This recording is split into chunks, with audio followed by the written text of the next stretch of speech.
سبحان الذي أسرى بعبده ليلا من المسجد الحرام إلى المسجد الأقصى الذي باركنا حوله صدق الله العظيم وصدق رسوله النبي الكريم إن الله وملائكته يصلون على النبي يا أيها الذين آمنوا صلوا عليه وسلموا تسليما اللهم صل على محمد النبي الأمي وعلى آله وسلم تسليما.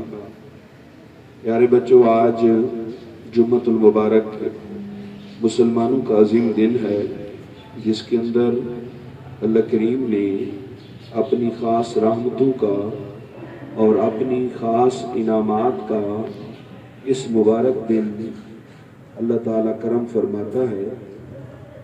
آج ہم اس عظیم دن کا آغاز جو ہے مسجد اقصیٰ کی اہمیت، مسجد اقصیٰ کی فضیلت کے حوالہ سے اللہ کریم نے قرآن مجید فرقان حمید کے اندر ارشاد فرمایا، سبحان الذی، پاک ہے وہ ذات،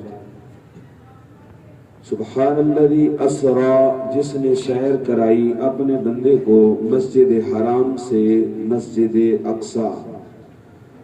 مسجد اقصیٰ، اس کے اندر اللہ کریم نے فرمایا ہم نے برکتیں اور رحمتیں رکھی ہیں. ہمارے آقا صلی اللہ علیہ وآلہ وسلم کا عظیم معجزہ، قرآن مجید فرقان حمید کے بعد سب سے بڑا معجزہ معراج کا معجزہ ہے. رسول اللہ صلی اللہ علیہ وآلہ وسلم جب اللہ کا حکم ہوتا ہے مسجد حرام سے مسجد اقصیٰ جاتے ہیں. آپ صلی اللہ علیہ وآلہ وسلم جب مسجد اقصیٰ میں پہنچتے ہیں تو وہاں پر امام الانبیاء محمد مصطفیٰ صلی اللہ علیہ وسلم نے 1,24,000 پیغمبر کی امامت کروائی، جس کے اندر رسول اللہ صلی اللہ علیہ وآلہ وسلم امام بنے. حضرت ابی بن کعب رضی اللہ تعالیٰ عنہ فرماتے ہیں نبی پاک صلی اللہ علیہ وآلہ وسلم نے جب بیت المقدس کے اندر قدم مبارک رکھا، وہاں پر اللہ کے حبیب محمد مصطفیٰ صلی اللہ علیہ وسلم کے اس قدم مبارک کی برکت کے ساتھ قبۃ الصغریٰ، وہ ایک پتھر ہے جس پر آپ صلی اللہ علیہ وسلم کا آج بھی نشان موجود ہے پاؤں مبارک کا. جب آپ صلی اللہ علیہ وسلم نے اس پتھر پر اپنا پاؤں مبارک رکھا، اس پتھر کے ذریعے سے کائنات کے اندر جتنا یہ پانی میٹھا موجود ہے، جہاں کہیں بھی ہمیں پانی کی ہوتیں محسوس ہوتی ہیں کہ کہیں کڑوا کہیں میٹھا، تو جہاں پانی میٹھا ہے فرمایا کہ اس پتھر کی وجہ سے ہے کہ جو کہ بیت المقدس کے اندر مسجد اقصیٰ کے اندر رسول اللہ صلی اللہ علیہ وآلہ وسلم کے پاؤں کی وجہ سے وہ کائنات کا پورا پانی جو ہے اس سے سیراب ہوتا ہے، جس سے وہ پانی میٹھا ہے. رسول اللہ صلی اللہ علیہ وآلہ وسلم نے بیت المقدس کا اللہ کریم نے حضور کو کیوں انتخاب فرمایا کہ اللہ رب العزت چاہتا ام ہانی کے گھر سے سیدھا ہی آسمان کی طرف لے جا سکتا تھا. اللہ اپنی شانوں اور قدرت کو مالک ہے، لیکن بیت المقدس کا کیوں انتخاب فرما دیا؟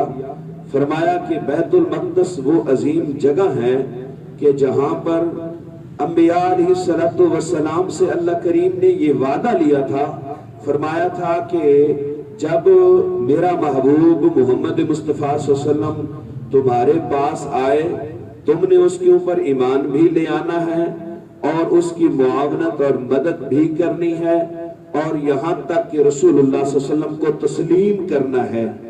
جب حضور اکرم شفیع اعظم صلی اللہ علیہ وآلہ وسلم مسجد حرام سے مسجد اقصیٰ آتے ہیں اور اللہ کریم مسجد اقصیٰ کی طرف رسول اللہ صلی اللہ علیہ وآلہ وسلم کو حکم ارشاد فرماتے ہیں، تو اس کی وجہ یہ تھی کہ اللہ کریم نے تیسرے سپارے کے اندر فرمایا کہ جب میرا محبوب آئے تو تم نے کیا کرنا ہے؟ ایمان لے آنا ہے. ہمارے حضور بیت المقدس میں تشریف لائے، تمام انبیاء علیہ السلام جو حضور سے پہلے اللہ کی قدرت کے ساتھ ساتھ مزاروں میں چلے گئے تھے، وہ سارے اللہ نے ان سب کو زندہ فرمایا، زندہ فرما کر پھر وہ مسجد اقصی میں تشریف لائے، حضور کے اوپر ایمان لے آئے۔ آپ صلی اللہ علیہ وآلہ وسلم کو ایمان لانے کے بعد اقرار کرنے کے ساتھ ساتھ حضور کو امام الانبیاء کا وہ لقب تصور دیا، اور پھر مسجد اقصی کے اندر رسول اللہ صلی اللہ علیہ وسلم کا معراج کا انتخاب، وہ مسجد اقصی جو کہ آپ صلی اللہ علیہ وسلم کی تشریف آوری پر ہر جو ستون ہے، ہر پلر جو ہے مسجد اقصی کا، وہ اس رسول اللہ صلی اللہ علیہ وسلم کا دیدار کا مشتاق تھا کہ کب آئیں گے حضور کہ ہم حضور کا دیدار کریں گے۔ اس لیے کہ آپ صلی اللہ علیہ وسلم جب معراج کر کے واپس آتے ہیں تو کفار نے پوچھا محمد کوئی نئی بات؟ تو آپ صلی اللہ علیہ وسلم نے فرمایا ہاں نئی بات یہ ہے کہ مجھے رب نے مسجد حرام سے مسجد اقصی اور پھر ساتوں آسمان اور پھر اللہ کریم نے سدرۃ المنتہا سے آگے بھی مجھے اللہ کریم لے گیا، اور پھر راتوں رات بستر بھی گرم تھا اور پانی بھی چل رہا تھا، اور اللہ کریم نے مجھے یہ کام دیا۔ تو کفار مکہ نے اس بات کا تماشا بنا لیا اور یہاں تک کہ کہنے لگے یہ ممکن بھی نہیں ہے، ایسا ہو ہی نہیں سکتا۔ تو سیدنا ابو بکر صدیق تشریف لے آتے ہیں، تو حضرت ابو بکر صدیق رضی اللہ تعالی عنہ سے وہ لوگ پوچھنے لگے کوئی بندہ مسجد حرام سے مسجد اقصی جائے اور راتوں رات آ جائے، یہ ممکن ہے؟ تو آپ نے فرمایا کہنے والا کون ہے؟ تیسری مرتبہ کہا کہ تیرا دوست جو محمد ہے وہ کہتا ہے، کہا کہ اگر اس نے کہا تو وہ سچ ہے۔ تو کفار کہنے لگے اگر تو گیا ہے نا مسجد اقصی میں تو ہمیں وہاں کی نشانیاں بتا۔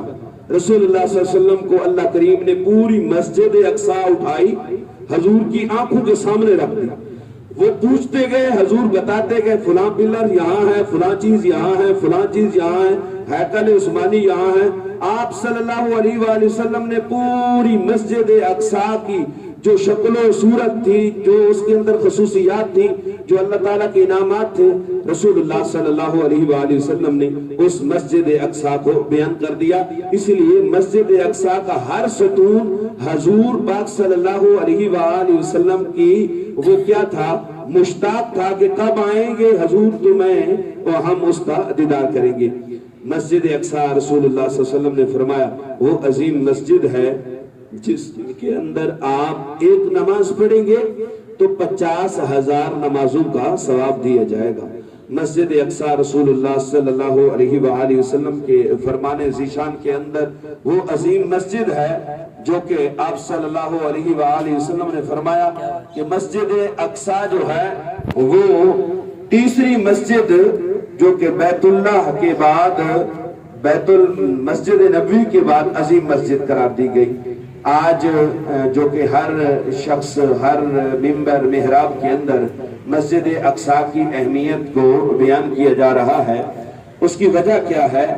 وجہ یہ ہے کہ پیارے بچوں سب سے پہلا قبلہ بیت اللہ ہے، اور سجدے کے لحاظ سے جو پہلی مسجد قرار دی گئی وہ مسجد اقصی ہے، جس کی طرف پہلا سجدہ کیا گیا اور سجود انسانیت کا سجود ٹھہری وہ مسجد اقصی ہے۔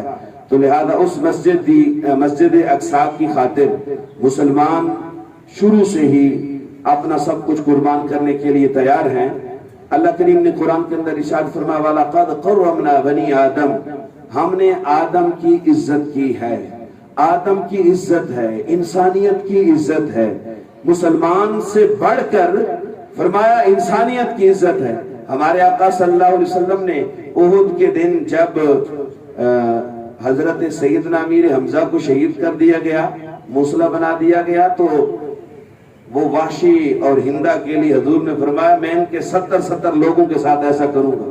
اللہ نے فرمایا وَإِنْ عَاقَبْتُمْ فَعَاقِبُوا بِمِثْلِ مَا عُوقِبْتُمْ، اے میرے حبیب ایسا نہیں ہے، ایسا نہیں ہے، ان کے ساتھ اس طرح نہیں کرنا۔ اس کے بعد حضور کو اللہ کریم نے فرمایا کہ معاف کر دینا سب سے بڑی کمال خوبی ہے۔ ہمارے آقا صلی اللہ علیہ وسلم نے تو معافی کا اعلان کر دیا۔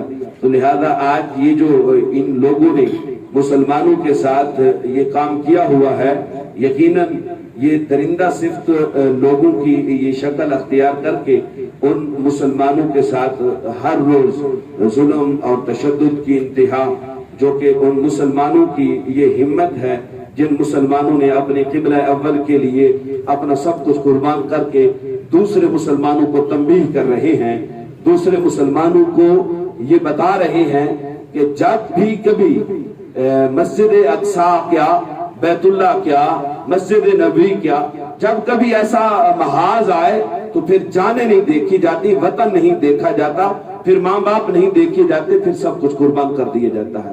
تو میں آخر پر ان لوگوں کو سلام میں عقیدت پیش کرتے ہوئے آپ لوگوں کو بھی یہ تنبیہ کروں گا، یقیناً ہمارے لیے لمحہ فکریہ ہے، اسپیکر بند ہو گیا، ہمارے لیے لمحہ فکریہ ہے اس بات کا کہ ہم یہ واقعات سنتے ہیں، واقعات دیکھتے ہیں، واقعات دیکھنے کے باوجود بھی ہماری شکل و شباہت، ہماری حرکات و سکنات انہی یہودیوں کے ساتھ ہی ہے۔ مثلا ہمارے اپنے ادارے کے اندر قرآن مجید کی تعلیمات کا آغاز ہے، بہترین اساتذہ کی نشو و نما ہے، اس کے باوجود بھی ہمارے مسلمان بھائی قرآن پڑھتے ہوئے سیٹی لگاتے ہیں، اور سیٹی لگانا اور تالیاں بجانا یہ یہودیوں کا فعل ہے جو کہ آغاز سے مسلمانوں کو عبادت نہیں کرنے دیتے تھے۔ تو لہذا یہ تمام طلباء و طلبات سے گزارش ہے کہ ہم صرف نام لیوا مسلمان نہ رہیں، بلکہ کم از کم اتنا ضرور کریں کہ ہمیں آج عزت ہے تو اس قرآن کے صدقے سے ہے، آج عزت ہے تو محمد مصطفیٰ صلی اللہ علیہ وسلم کے صدقے سے ہے۔ تو ہم ان مسلمانوں کو ذبح ہوتے ہوئے دیکھ کر سیٹیاں بجائیں، تالیاں بجائیں اور خوشی کا اظہار کریں، اور پھر وہ کام کریں جو انہی لوگوں کے کام ہے، تو ہمارے لیے یہ سوچنے کا مقام ہوگا۔ اللہ کریم ہم سب کو اور تمام طلباء و طلبات کو ان مسلمانوں کو دیکھتے ہوئے اپنی اسلامی اشعار کا، شاعر کا خیال رکھنا چاہیے۔ اللہ کریم ہم سب کو عمل کی توفیق عطا فرمائے۔ آخر پر پھر ہم دعا کرتے ہوئے اپنی بات کا اختتام کریں گے۔ اللہ کریم وہ رحیم ہے، یقیناً وہ چاہے تو کن کہے تو فیکون ہو جاتا ہے، وہ ایک لمحے کے اندر کایا پلٹ دے۔ تو دعا جو ہے، الدعاء مغز العبادہ، دعا مغز کا، عبادت کا مغز ہے۔ اللہ کریم ہم سب کو عمل کی توفیق عطا فرمائے۔ تمام طلباء طالبات دل سے دعا کیجئے، اللہ تعالیٰ ان مسلمانوں پر رحم فرمائے۔ بسم اللہ الرحمن الرحیم، اللہم صلی علی سیدنا و مولانا محمد مبارک وسلم۔